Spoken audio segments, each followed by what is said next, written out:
వదినా వదిన. ఏంటి వదినా, కోడల్ని ఇదే మొదటిసారి చూస్తాను అన్నట్టు అట్లా చూస్తాను.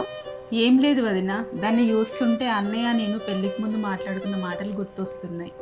అవునా, ఏం మాట్లాడుకున్నారు వదినా? ఏమనుకున్నామా వదిన, అన్నయ్యకేమో పాప పుట్టాలి, నాకేమో బాబు పుట్టాలి, వాళ్ళిద్దరికీ పెళ్లి చేయాలి, మా అనుబంధం ఇంకా బలపడాలి అనుకున్నాం. అనుకున్నట్టుగానే అన్నయ్యకు పాప పుట్టింది, కానీ నాకేమో పిల్లలు లేట్ అవ్వడంతో అదేమో పెద్దదైపోయింది, నా పిల్లలేమో చిన్నోళ్ళు అయిపోయినారు. దాన్ని చూసిన ప్రతిసారి అయ్యో నా కోడల్ని మిస్ అవుతున్నానే అన్న ఫీలింగ్ ఉంది వదిన. నాకు ఎన్నో అనుకుంటాం, అన్నీ జరుగుతాయా? ఎందుకు బాధపడతాను వదినా? ఇప్పటికైతే ఏమైంది? పండుగ వచ్చినా అది నీ ఇంట్లోనే ఉంటుంది, హాలిడేస్ వచ్చినా నీ ఇంట్లోనే ఉంటుంది. అసలు నా ఇంట్లో కంటే నీ ఇంట్లోనే ఎక్కువ ఉంటుంది కదా వదినా. అప్పుడు కోడలు అయ్యేదేమో, ఇప్పుడు కూతురు అయింది. ఎట్లయితేంది వదినా, అది నీ ఇంట్లోనే పెరుగుతుంది కదా. ఇప్పుడైతే నువ్వు పంపిస్తున్నావు వదిన, రేపు పెళ్ళైన తర్వాత అల్లుడు పంపియద్దా?